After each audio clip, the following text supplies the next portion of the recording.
Le ministre directeur du cabinet du général Tchani, Dr Soumana Aboubakar, et par ailleurs porte-parole du gouvernement, s'est apprêté à un exercice sur la télévision nationale, celui de répondre à la polémique autour de l'article 12 de la charte de la refondation qui traite des langues nationales. Selon lui, le choix du Hausa comme langue nationale n'est ni une menace pour les autres langues, ni un facteur de division. Nos langues sont éternelles. Jamais il ne viendra à l'idée du gouvernement, jamais il ne viendra à l'idée du président Tchani de rentrer dans une logique de classification des langues et des ethnies. Il y a des limites qu'il ne faut pas franchir. Il faut regarder notre communauté nationale avec beaucoup de respect. Et il faut croire en ce que nous sommes en train de faire parce que nous le faisons de bonne foi.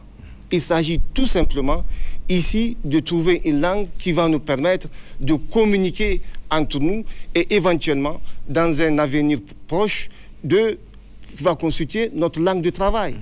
C'est cela l'idée. Il n'a jamais été question de placer une langue au-dessus d'une autre. Selon toujours le ministre directeur du cabinet du président de la République et porte-parole du gouvernement, cette agitation de certains Nigériens autour de l'article 12 qui fait de la langue Hausa une langue nationale est un faux débat. Pourquoi aurions-nous un complexe pour élever la langue Hausa au stade que nous voulons qu'elle soit aujourd'hui et dans les mois et années à venir? Monsieur Tchemago, il s'agit fondamentalement d'un faux débat. Je vais aller très loin parce que j'ai la chance de ne pas être, entre guillemets, dans un régime politique, démocratique, entre guillemets. J'ai la chance de ne pas être un politicien. Donc, je peux dire les choses en toute sincérité, en toute humilité. Ce que nous enseigne le président Tchani est la chose suivante. On peut se tromper de bonne foi, mais jamais nous ne poserons un acte sans tenir compte des intérêts du Niger. Jamais. Je vais vous dire de bonne foi. Et je vous pose la question. Pourquoi on ne va pas parler de Hausa? Pourquoi on parle élevé? C'est juste. Qu'est-ce que le Hausa nous a fait? Vous-même, M. Tchemo, qu'est-ce que le Hausa vous a fait? Rien du tout, absolument rien. Qu'est-ce que le Hausa a fait aux autres Nigériens? Qu'est-ce que... On va aller plus loin, parce que c'est de cela qu'il s'agit. On va mettre le pied dans le plat. On va parler terre à terre et de façon sincère et honnête. Qu'est-ce que les Hausa vous ont fait? Qu'est-ce que les Hausa vous ont fait?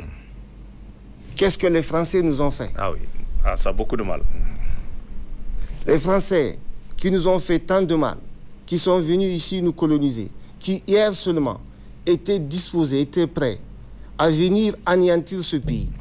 Nous sommes prêts, nous sommes disposés à pratiquer leur langue sans complexe et à l'élever au stade de je ne sais quelle langue.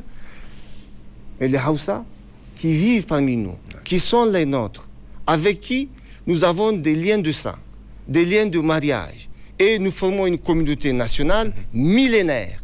Nous partageons une même religion. En quoi cela dérangerait aujourd'hui, fils Abilillah, de parler cette langue? À travers cette initiative, le gouvernement réaffirme son engagement pour une gouvernance fondée sur le dialogue, la participation citoyenne et la souveraineté. Murtala Zouberou depuis le rond-point Maoré à Niamey pour la C360.